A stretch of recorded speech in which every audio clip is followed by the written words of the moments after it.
Hello everyone. A lot of people have been asking me to share and recommend some books.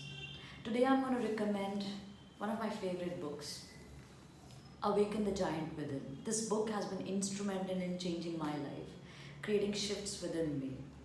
It made me believe that there is a possibility of achieving whatever I want to achieve in life.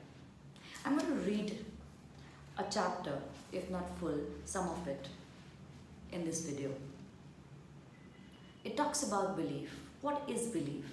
What is a belief anyway? Often in life, we talk about things without having a clear idea of what they really are. Most people treat a belief as if it's a thing, when really all it is a feeling of certainty about something. If you say you believe that you're intelligent, all you're really saying is, I feel certain that I'm intelligent. The sense of certainty allows you to tap into resources that allow you to produce intelligent results. We all have all the answers inside us for virtually anything, or at least we have access to the answers we need through others. But often a lack of belief, a lack of certainty causes us not to be able to use the capacity that resides within us. A simple way of understanding belief is to think about this basic building block, an idea. There are a lot of ideas you may think about but not really believe. Let's take an example. The idea that you're sexy. Stop for a second and say to yourself, I'm sexy. Now, whether it's an idea or a belief will come down to the amount of certainty that you feel about this phrase as you say it. If you think, well, I'm not really sexy, what you're really saying is, I don't feel very certain that I'm sexy. How do we turn an idea into a belief? Let me offer you a simple example, a metaphor to describe the process. If you can think of an idea as being like a tabletop without legs, like shown in this image. A tabletop without legs.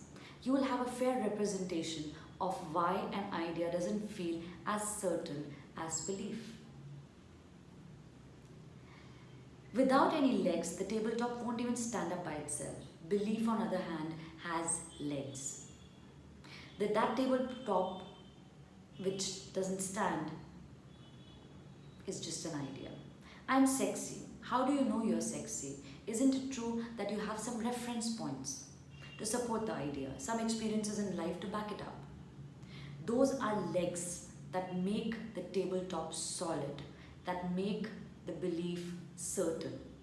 What are some of the reference experiences you have had? Maybe men and women have told you that you're sexy. Or maybe you look at yourself in the mirror, compare your image to those whom other people consider sexy and say, hey, I look like them.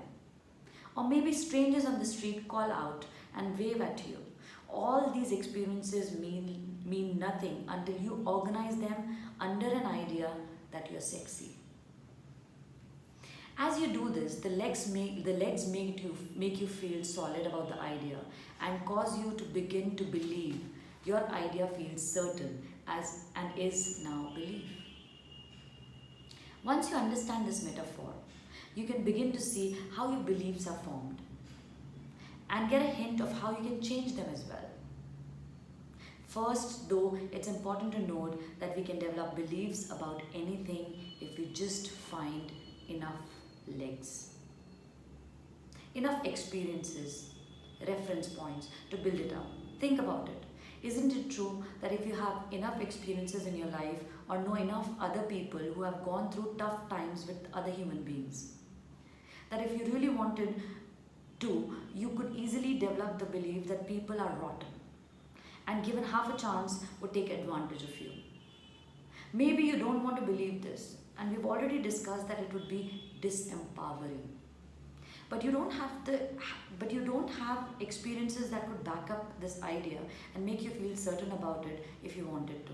Isn't it also true that You have experiences in life, references to back up the idea that if you really care about people and treat them well, they are basically good and will, given a chance, will help you too.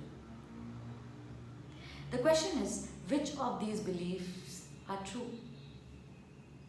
The answer is that it doesn't matter which one is true. What matters is which one is most empowering.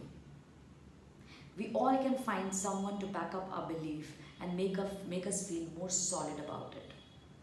This is how human beings are able to rationalize. The key question again is whether this belief is strengthening or weakening, empowering or disempowering on a daily basis. So, what are possible sources of references in our lives? Certainly, we can pull off from our personal experiences. Sometimes we gather references through information we get from other people, from books, from movies, from tapes, and so on. And sometimes we form references based solely on our imagination. The emotional intensity we feel about any of these references will definitely affect the strength and the width of the leg. The strongest and the most solid legs are formed by personal experiences that we have a lot of emotion attached to because they were painful or pleasurable experiences. The other factor in this number of the other factor is the number of references. We have obviously the more reference experiences supporting an idea, the stronger your belief will be in it. Do your references have to be accurate in order for you to be willing to use them? No. They can be real or imaginary. They can be accurate or inaccurate.